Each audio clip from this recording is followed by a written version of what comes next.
Starting in 5 seconds. Mr. Speaker, sir, this is the seventh day, I believe, of this debate, and 70 persons have already spoken.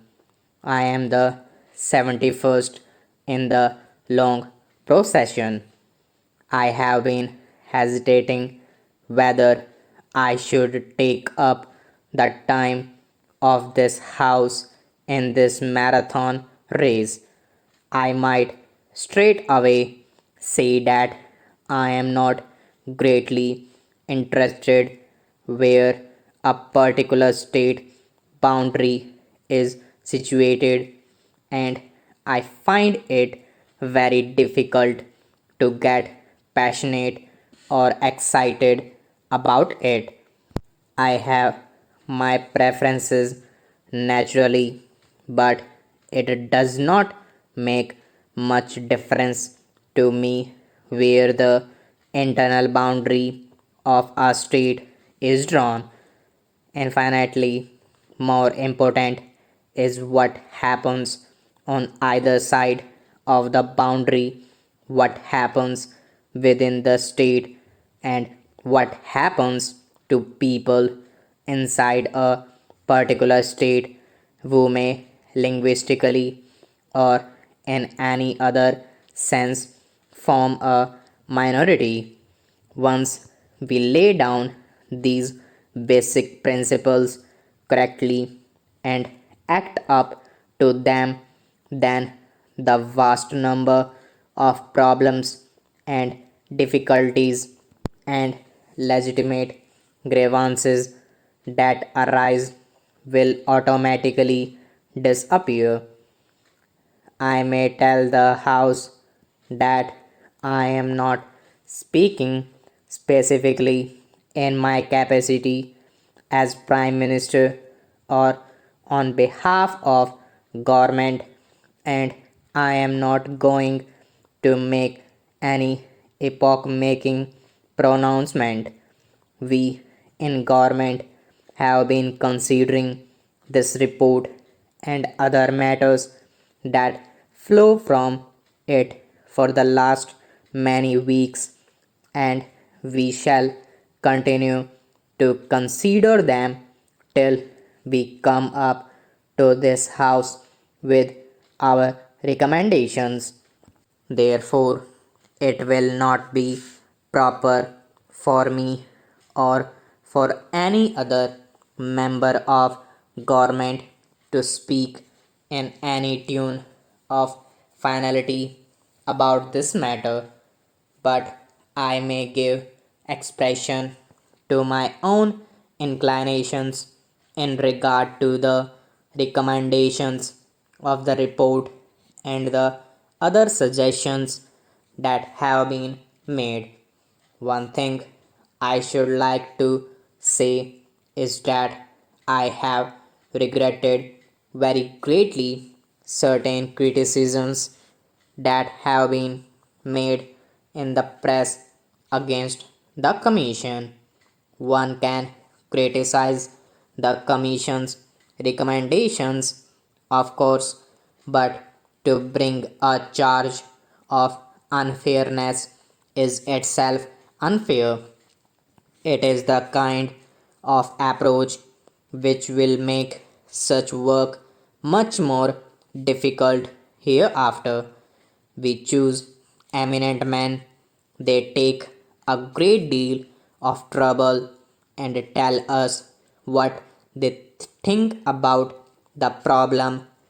We may or may not agree with them, but to attack their fairness is, if I may say so, not only a wrong approach but an indication that one's case is right now very weak. May I also suggest for the consideration of this House that while members here represent their constituencies, they represent something more. Each member is not only a member for this or that area of India, but a member for India as a whole. He represents India, and at no time can he afford to forget this basic fact that India is more than the little corner of India that he represents. This is more necessary when we have to face certain forces which may be called separatist. People's attention is being diverted to local, approaching state and provincial problems, and they are forgetting the larger problems of India. It has been my good fortune and privilege to travel about India and a great deal and often to go abroad. I have had that good fortune perhaps more than most members of this house.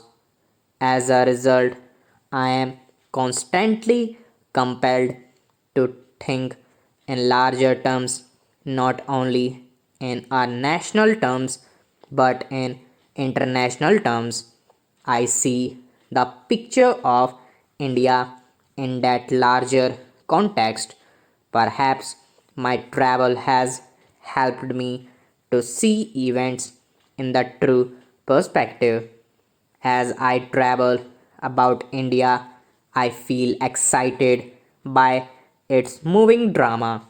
There are, of course, many things I do not like, but it is inspiring to see India moving today as if by the dictates of some preordained fate and destiny towards its goal. I submit to the House that we can see this better if we go abroad and see this country from some distance. There are many people in the wide world who also are beginning to feel the drama and adventure of what is happening in this. They see how we have got our great problems and great difficulties. It is true that we have been greater problems ahead, but we are judged in the measure in which we have succeeded in the past. We may argue about the boundary of Bihar or Bengal or Orissa.